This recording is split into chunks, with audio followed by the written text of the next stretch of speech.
Radio சிட்டியின் பக்தி studio. கௌரவர்களுக்கும் பாண்டவர்களுக்கும் நடுவில் அவ்வளோ பயங்கரமான யுத்தம். 9 நாள் முடிஞ்சாச்சு யுத்தத்தில். 9 நாள் ஆகியும் பாண்டவர்களை வீழ்த்த முடியலையேங்கிற ஒரு மிகப்பெரிய கடுப்பு துரியோதனனுக்கு. நேராக பீஷ்மர்கிட்ட போய் சண்டைக்கு போகிறான். நீங்கள் எவ்வளோ பெரியவர், நீங்கள் எங்களுக்கு துணைக்கு இருக்கிறீங்க, எங்களுக்கு நீங்கள் உதவியாக இருப்பீங்க பாண்டவர்களை வீழ்த்துறதுக்குன்னு பார்த்தா நீங்கள் இன்னும் அதற்கான முயற்சி எடுத்த மாதிரியே தெரியலையே. அவங்கள அழிக்கணுங்கிற எண்ணம் துளி கூட உங்கள் மனசில் இல்லையே. இல்லைன்னா 9 நாள் எதுவும் பண்ணாமல் இருந்திருப்பீங்களா அப்படின்னு ரொம்ப சண்டைக்கு போகிறான். கோவம்னா அவ்வளோ கோவம். தாத்தான்னு கூட பார்க்காம அவ்வளோ கடுமையான வார்த்தைகளால் திட்டுறான். பீஷ்மருக்கு என்ன பண்ணுறதுனே தெரில. துரியோதனனுடைய அந்த கடுமையை பார்த்த பீஷ்மரும் ரொம்ப வெறுத்து போய் அதே கடுமையோட மறுநாள் போரில் பாண்டவர்களை அடியோடு வீழ்த்துவேன்னு சபதம் பண்ணுறார். ஆனால் துரியோதனன் என்ன சொல்கிறான், பாண்டவர்களை வீழ்த்துவேன்னு சொல்லாதீங்க, அவங்கள போரில் கொல்லுவேன்னு சொல்லுங்கன்றான். செஞ்சோற்று கடனை தீர்க்கணுமேங்கிறதுக்காக பீஷ்மரும் அப்படியே ஆகட்டும்னு சொல்லிடுறார். அதே தருணத்தில் பாண்டவர்களினுடைய பாசறையில் இருந்த கண்ணன் லேசாக சிரிக்கிறார். அவனுடைய சிரிப்பினுடைய காரணம் என்னங்கிறது அந்த பாண்டவர்களுக்கு புரியல. அங்கே அவர் பக்கத்தில் இருந்த பாண்டவர்களுக்கு புரியலை. கொஞ்ச நேரத்துக்கெல்லாம் பீஷ்மர் பண்ணின சபதம் என்ன அப்படிங்கிறது பாண்டவர்களுக்கு தெரிய வருது. அர்ஜுனன் உட்பட எல்லாருக்கும் கலக்கம். பிதாமகர் பீஷ்மர் யாராலையும் வெற்றி கொள்ள முடியாதவர். நன்றி கடனுக்காக அவர் துரியோதனன் பக்கம் இருந்தாலும் தர்மம் வெல்லும்னு நமக்கு ஆசை கொடுத்தாரே, அவரே இப்போ நம்மை ஒழிக்கிறதாக சபதம் எடுத்திருக்கிறாரே, நிலைமை நமக்கு பாரகமாகத்தானே இருக்கும் போல இருக்குன்னு பயப்படுறாங்க. துரியோதனன் 9 நாள் ஆயும் பாண்டவர்களை வீழ்த்த முடியலையேன்னு பீஷ்மர்கிட்ட சண்டை போட்டப்போ பீஷ்மர் ஒரு கோபத்தில் நாளைக்கு பாண்டவர்களை வீழ்த்துவேன்னு சொல்லிடுறார். வீழ்த்துவேன்னு சொல்லாதீங்க, பாண்டவர்களை கொல்லுவேன்னு சொல்லுங்கன்னு சொன்ன உடனே அப்படியே ஆகட்டும்னு சொல்லிடுறார். இந்த விஷயத்தை தெரிஞ்சுக்கிட்ட பாண்டவர்களுக்கு ஒரே பயம். ஏன்னா பீஷ்மரை யாருமே ஜெயிக்க முடியாதே, இவர் வேறு இப்படி ஒரு சபதம் எடுத்துட்டாரே, நம்மளாம் என்ன ஆக போகிறோமோ தெரியலையே அப்படிங்கிற ஒரு பயம் வந்துருச்சு. பாண்டவர்களினுடைய இந்த சோர்வையும் கலக்கத்தையும் பார்த்த பாஞ்சாலி ரொம்ப வருத்தப்பட ஆரம்பிச்சிட்டா. இனி தன்னுடைய சபதம் என்ன ஆறுது, போரினுடைய திசையே மாறிடும் மாதிரி இருக்கே, இந்த கண்ணன் என்னதான் ஆனார், எங்கே தான் போனார், அவருக்கு இதெல்லாம் தெரியுமா தெரியாதா இப்படின்னு பாஞ்சாலி பல விஷயத்த மனசில் போட்டு குழப்பிக்கிட்டே இருக்கா. அந்த நேரம் பார்த்து அங்கே கண்ணன் வந்து சேர்றார். பாஞ்சாலியை பார்த்து சத்தம் போடாமல் என் பின்னாடி வா அப்படின்னு கூப்பிடுறார். ரொம்ப ரகசியமாக வேற கூப்பிட்றாரு, யாருக்கும் தெரியாமல் சத்தம் போடாமல் நீ அமைதியாக வா என் கூட அப்படின்னு. அந்த நடுரிசையில் நள்ளிரவு நேரத்தில் எங்கேயோ கூட்டிகிட்டு போகிறார். போர்க்களத்துக்கு நடுவுலலாம் அப்படி நடந்து போகிறாங்க. சரி, கண்ணன் எங்கே போகிறாரோ அவருக்கு பின்னாடியே நடந்து போயின்னு இருக்கா. யுத்த காலத்தை விட்டு கொஞ்சம் தூரம் விலகினதுக்கப்புறமா இன்னொரு சத்தம் கேட்குது. என்ன சத்தம் அப்படின்னு பார்த்தாக்கா, அரசகுலத்தில் பிறந்தவள் அப்படிங்கிறதுனால பாஞ்சாலி போட்டிருந்த ஒரு விலை உயர்ந்த காலனி எழுப்பின ஓசை தான் அது. திடீர்னு ஒரு இடத்துல நின்ன கண்ணன் பாஞ்சாலியை பார்த்து, சகோதரி உன்னுடைய அந்த செருப்பு இருக்கு இல்லையா, அது ரொம்ப சத்தம் போடுது, அதை கழட்டிடுன்னு சொல்கிறார். பாஞ்சாலியும் அப்படியே கழற்றி காலனியை வீசிடுறா. அதுக்கப்புறமா தூரத்தில் இருந்த ஒரு கூடாரத்தை காமிச்சு, பாஞ்சாலி நீ யாருக்கும் தெரியாமல் அந்த கூடாரத்துக்கு போ, உள்ள குறுக்கும் நெடுக்குமாத ஒருத்தர் நடந்துட்டு இருப்பார், அவர் யாருன்னு உன்னை கண்டுபிடிக்கிறதுக்குள்ளே, அவர் சுதாரிக்கிறதுக்குள்ளே படார்னு அவர் காலில் விழுந்துரு அப்படின்னு சொல்லிடுறார் கண்ணன். மற்றபடி ஏன் எதுக்குன்னெலாம் கேட்காத, நான் சொன்னதை மட்டும் செய்யுங்கிறார். பாஞ்சாலியும் கண்ணன் சொன்ன மாதிரியே கூடாரத்துக்குள்ளே போகிறா. சத்தம் பண்ணாமல் நுழையிறா. அங்கே ஒரு மனிதன் கண்ணன் சொன்ன மாதிரியே இங்கேயும் அங்கேயும் குறுக்கு நடுக்குமா நடந்துட்டு இருக்கார். அவர் திரும்பி பார்க்கறதுக்குள்ள அவர் காலில் விழுந்துடணுமே அப்படிங்கிற ஒரு வேகத்தோடு அவருடைய பாதங்களில் விழுந்துடுறா பாஞ்சாலி.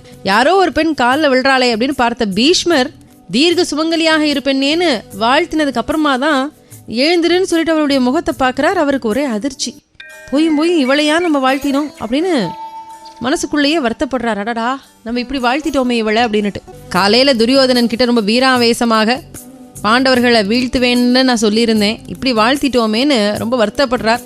நாளைக்கு போரில் யாரை ஒழிச்சு கட்ட போகிறதாக துரியோதனனுக்கு வாக்கு கொடுத்தோமோ அந்த பாண்டவர்களினுடைய பத்தினியல்ல நம்ம தீர்க்க சுமங்கலியாக இருன்னு சொல்லிட்டோம். தெய்வம் ஏன் நம்மளை இப்படி சோதிக்குது அப்படின்னு வருந்துறார் பீஷ்மர். இருந்தாலும் பாஞ்சாலியை பார்த்துட்டு, அம்மா பாஞ்சாலி, பிணங்கள் எல்லாம் குவிஞ்சிருக்கக்கூடிய இந்த யுத்த காலத்துக்கு நீ வந்திருக்கியே, தனியாக வந்த இந்த நேரத்தில் யார் உன்னை கூட்டிகிட்டு வந்தான்னு கேட்குறார். அப்போ அந்த கூடாரத்துக்கு வெளியில் நிழல் தெரியுது, அது அசைகிற மாதிரி இருக்குது. அங்கே கண்ணன் நின்றுட்டுருக்கார். பீஷ்மருக்கு என்ன நடந்திருக்குங்கிறதும் புரிஞ்சிடுச்சு. வா கண்ணா வா, இது உன் வேலையாக தான் இருக்கும்னு நான் நினச்சேன். இது என்னது, இது கையில் ஏதோ துணி முடிச்சு அப்படின்னு கேட்குறார். ஓ இதுவா, பாஞ்சாலியினுடைய பாதணிகள் தான் இது, ரொம்ப சத்தம் கொடுத்துக்கிட்டே வந்தது அந்த செருப்பானது, அதனால தான் கழட்ட சொன்னேன், அதைத்தான் உன்னுடைய உத்திரியத்தில் முடிஞ்சு வச்சிருக்கேங்கிறார். கண்ணன் சொன்னது தான் தாமசம். திரௌபதி பாய்ந்து போய் அதை கண்ணன்ட்டு பிடுங்கிடுறா. கண்ணா இது என்னது, இது சோதனை, என்னுடைய காலணிகளை நீ சுமக்கிறதா, என்ன மகா பாவி ஆக்குறது அப்படிங்கிறது தான் உன்னுடைய எண்ணமா அப்படின்னு ரொம்ப பதட்டப்பட ஆரம்பிச்சுடுறா. பார், தங்கையினுடைய செருப்பை அண்ணன் தூக்குறதுங்கிறது தவறே கிடையாது, பேசாம இரு. பெரியவர் பீஷ்மர்கிட்ட உன்னுடைய கோரிக்கையை சொன்னியா இல்லையா அப்படின்னு கேட்கிறார் கண்ணன். பீஷ்மரே இப்படி சொல்லிட்டாரேன்னு பாண்டவர்கள் எல்லாம் கலங்கி போய் இருக்கும்பொழுது கண்ணன் பாஞ்சாலியை கூப்பிட்டுட்டு போறார். அந்த யுத்த காலத்துக்கு நடுவில் போய் பீஷ்மர் இருந்த கூடாரத்தை காமிச்சு, இங்க பாரு, அங்க ஒருத்தர் குறுக்கும் நெடுக்குமாக நடந்துட்டு இருப்பார், சத்தமே போடாம அவர் காலில் போய் விழுந்துரு அப்படின்னு சொல்லி அனுப்புறார். அதே மாதிரியே பாஞ்சாலியும் செய்யறா. பார்த்தா அது பீஷ்மர். இது யாரு என்னன்னு சுதாரிக்கிறதுக்குள்ள ஒரு பெண் காலில் விழுந்த உடனே தீர்க்க சுமங்கலி பவன் ஆசீர்வாதமும் கொடுத்துட்றார். அப்ப இது யாருடைய லீலை அப்படின்னு பார்க்கும்பொழுது வாசல்ல கண்ணன் நிற்கிறார். உன்னுடைய லீலை தானா அப்படின்னு கண்ணன் கிட்ட பேசிட்டு இருக்கார். அப்ப கண்ணன் பாஞ்சாலி கிட்ட கேட்கிறார், ஏமா நான் சொன்னதை நீ பீஷ்மர் கிட்ட கேட்டியா அப்படின்னு. உடனே பீஷ்மர் உடனே குறுக்கிட்டு சொல்றாரு, மாயவனே, அவ எதுவுமே என்னிட சொல்லவே இல்லை. ஆனா நான் தான் என்ன சொல்லணும்னு நீ தீர்மானித்திருந்தியோ அதை நான் அந்த பெண்ணுக்கு ஆசி மொழியாக சொல்லிட்டேன். என் வாயிலேருந்து என்ன வரணும்னு நீ நினச்சியோ அது வந்துருச்சு, நான் அவளுக்கு ஆசீர்வாதம் பண்ணிட்டேன். நீ எவ்வளோ பெரிய பொல்லாதவன், உன்கிட்ட யாராவது அபயம்னு வந்து கேட்டாக்கா நீ அவங்கள காப்பாத்துறதுக்காக அவங்களுடைய பாதனைகளை கூட தாங்கிக்கிட்டு இருப்பியே. பாண்டவர்களுக்கு உன்னுடைய அருள் இருக்கும்போது இந்த பீஷ்மனால் அவர்களை என்ன பண்ணிட முடியும்? நீ யார் அப்படிங்கிறத நான் நல்லா புரிஞ்சவன். ஆனால் ஏதோ ஒரு உணர்ச்சி வசப்பட்டு எல்லாம் என்னால்தான் ஆகும்னு நினச்சிட்டேன். அந்த தவறை சுட்டி காட்டுறதுக்கு தானே நீ பக்தர்களை ரட்சிக்கக்கூடிய அந்த ரக்ஷகனாக இப்படி பாஞ்சாலியினுடைய பாதணிகளையெல்லாம் சுமந்துட்டு வந்து நிற்கிற அப்படின்னு கேட்குறார். பாண்டவர்களையும் கௌரவர்களையும் கூப்பிட்டு உங்களுக்கு என்னிடமிருந்து என்ன வேண்டும், என்ன உதவி எதிர்பார்க்குறீங்கன்னு கேட்குறப்போ வேக வேகமாக துரியோதனன் என்ன பண்ணினான் அப்படின்னாக்கா, உன்னுடைய நாராயணி படைதான் எனக்கு வேணும்னு படையை மாத்திரம் கேட்டு வாங்கிட்டான். ஏன்னா படைதான் பலமே, கண்ணனுக்கு என்ன இருக்குது, தனியால் அவர் என்ன பண்ண முடியும் அப்படிங்கிறது அவனுடைய எண்ணம். ஆனால் சமயோஜிதமாக அர்ஜுனன், பாரு, உன்னுடைய படையெல்லாம் எனக்கு தேவையில்லை, நீ மாத்திரம் எங்ககிட்ட இருந்தால் போரும், எங்கள் கூட இருந்தால் போரும், நாங்கள் ஜெயிச்சுடுவோம்னு அவ்வளோ ஒரு பக்தியோடையும் ஈடுபாடோடையும் நம்பிக்கையோடையும் சொன்னான் இல்லையா. அந்த நம்பிக்கை அந்த பக்திக்காகத்தான் பாண்டவர்களோடையே இருந்து அந்த பக்திக்கான ஒரு பரோபகாரமாகத்தான் பாண்டவர்கள் ஜெயிக்கிறதுக்கு கண்ணன் மிகப்பெரிய காரணமாக இருந்தார். இது பீஷ்மருக்கும் தெரியும்.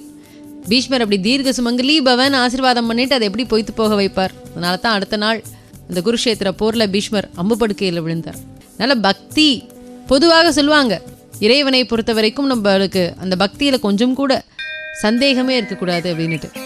இந்த மாதிரி சந்தேகமே இல்லாமல் முழு மனதோட சரணாகதி அடையும் பொழுது நிச்சயமாக வாழ்க்கையில் நமக்கு நல்ல நல்ல பலன்கள் எல்லாம் நம்ம எதிர்பார்க்காததெல்லாம் கிடைக்கும். ரேடியோ சிட்டியின் பக்தி ஸ்டுடியோ.